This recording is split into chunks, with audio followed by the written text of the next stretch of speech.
Le film Barbie est un véritable raz-de-marée dans l'actualité. Sur Instagram ou à la télé, tout est aux couleurs de Barbie. Et dans les ongles, c'est pareil, j'ai plein de clientes qui me demandent des poses sur le thème Barbie. D'ailleurs, les ongles de Margot Robbie ont fait fureur en Corée lors de la promotion du film.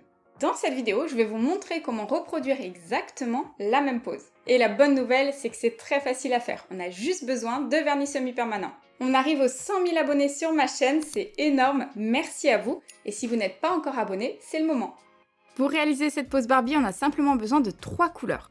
Un blanc laiteux, un rose clair pour recouvrir la base et un rose plus vif pour la French. J'ai sélectionné cela, mais bien sûr, vous avez l'embarras du choix.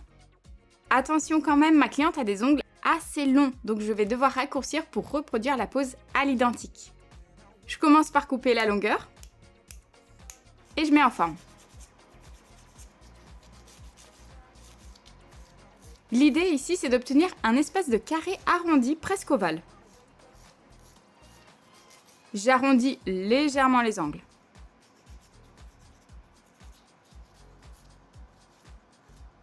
Et maintenant, je griffe la plaque. C'est super important, ça me permet de matifier, comme ça ma base tiendra bien.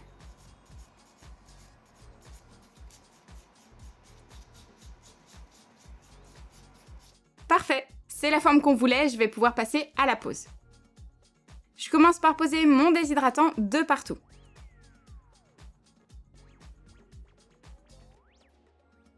Et mon Ultra Bond. Attention, sans toucher la peau cette fois.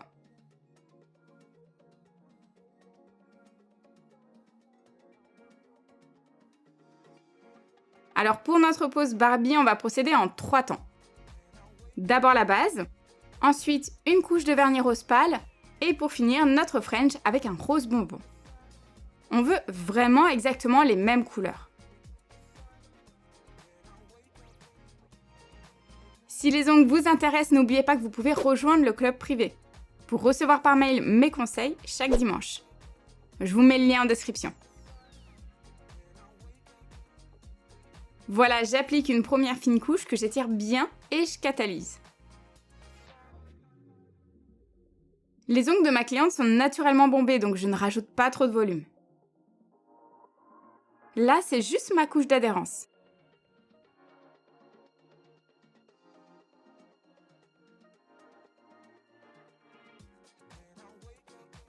Maintenant, j'applique la deuxième couche. Le rôle de cette base blanche, c'est d'apporter un peu plus d'opacité. Sous un vernis clair ou pastel, les pigments ressortent beaucoup mieux et ça rend les couleurs hyper lumineuses. En fait, avec mon pinceau, je viens juste contrôler la répartition de la base et rajouter un peu de volume ici et là pour combler les petits défauts.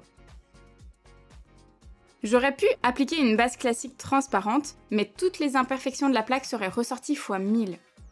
En plus, la couleur me permet de camoufler un petit peu les taches qu'il y a sur l'ongle. Du coup, je dépose simplement la base en l'étirant et je viens fignoler au liner.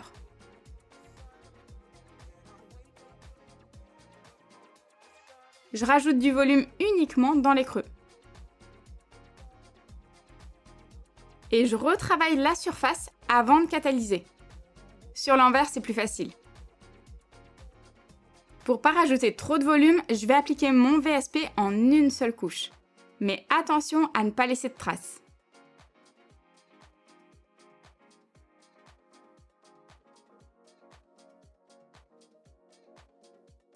Première étape, poser la couleur de manière homogène. Deuxième étape, je l'étire en couchant bien le pinceau. Et troisième étape, je termine avec mon pinceau fin pour avoir un contour parfaitement net. Et surtout avec, je vais pouvoir apporter des petites corrections. Tout simplement, je remplis de nouveau en déposant un peu plus de vernis. Je comble toujours avec mon pinceau liner. Vu qu'il est fin, c'est hyper précis pour aider le vernis à se lisser. La difficulté sur un ongle crochu comme celui-ci, et en plus avec les points de sortie complètement déformés, c'est de lui donner un aspect assez fin. Vous avez vu, j'ai fait en sorte de ne pas trop épaissir cet ongle. Et petite astuce, je triche avec mon VSP. En fait, je ne recouvre pas à 100% les côtés de l'ongle. Comme ils ont été abîmés pendant des années, ils sont déformés. Du coup, j'utilise cette astuce quand j'applique la couleur.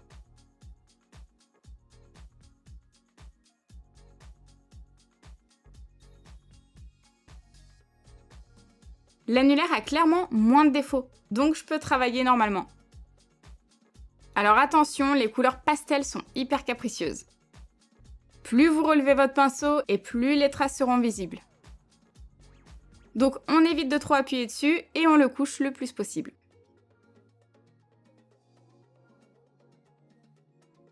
Comme je travaille le vernis en une seule couche, je termine systématiquement au pinceau liner pour corriger les petites traces. C'est parti pour la French. Alors, l'idée c'est de reproduire la pose Barbie. On est sur un look presque enfantin. Donc la French ne doit surtout pas être trop fine ou avec un sourire bien profond et très arrondi. Si on fait ça, ça ne ressemblera pas du tout. Là, elle est limite toute droite. Mais attention, ça ne doit pas faire épais. Quand le tracé est fait et le pinceau déchargé, j'étire le vernis sur le bord pour que ça reste assez fin. Le vernis est bien opaque, mais du coup, il ne faut pas trop en mettre, sinon ça pourrait faire une grosse bouée qui alourdit clairement l'ongle. Comme je sais que le tracé se dessine vite, je le fais directement sur la couche collante. Mais s'il y a quoi que ce soit, vous pourriez très bien essuyer, dégraisser et recommencer la French. Et j'hésite pas à repasser pour l'épaissir légèrement par exemple. Par contre, une fois catalysé, on ne met pas de deuxième couche. Pour notre index, pareil. Je commence mon tracé, donc la démarcation, et je remplis simplement en étirant la couleur.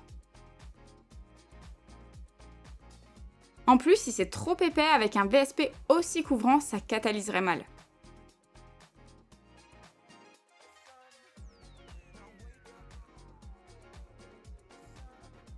Sur le pouce, les proportions doivent être respectées, c'est le plus important. Donc même s'il est plus large, on garde la même forme.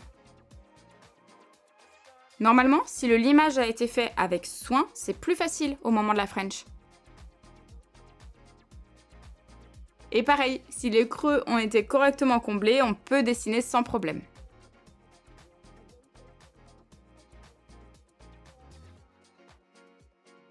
Place au top coat. Rien de plus simple, je l'applique comme d'habitude. Juste, je ne l'écrase pas trop, je veux garder un peu de volume. Il n'y a pas de raison de border, mais faites attention que la French soit bien protégée. Là, j'ai plus besoin de liner. Je travaille avec l'angle du pinceau et la finition se pose toute seule. Comme pour le VSP, plus je couche mon pinceau, plus j'efface les traces. Au contraire, si je le relève à la verticale, ça racle la surface. Voilà, c'est terminé, c'était super facile et on a tout fait au VSP. Mission accomplie, on a reproduit la pose Barbie de Margot Robbie. Dites-moi ce que vous en pensez en commentaire. Maintenant, vous savez quoi faire si une cliente vous demande une pose Barbie. J'espère que cette vidéo vous a plu. Si vous avez des questions, posez-les-moi en commentaire. N'hésitez pas également à aller me follow sur Instagram pour me suivre au quotidien. Merci à tous et nous on se retrouve très vite pour une nouvelle vidéo. Ciao!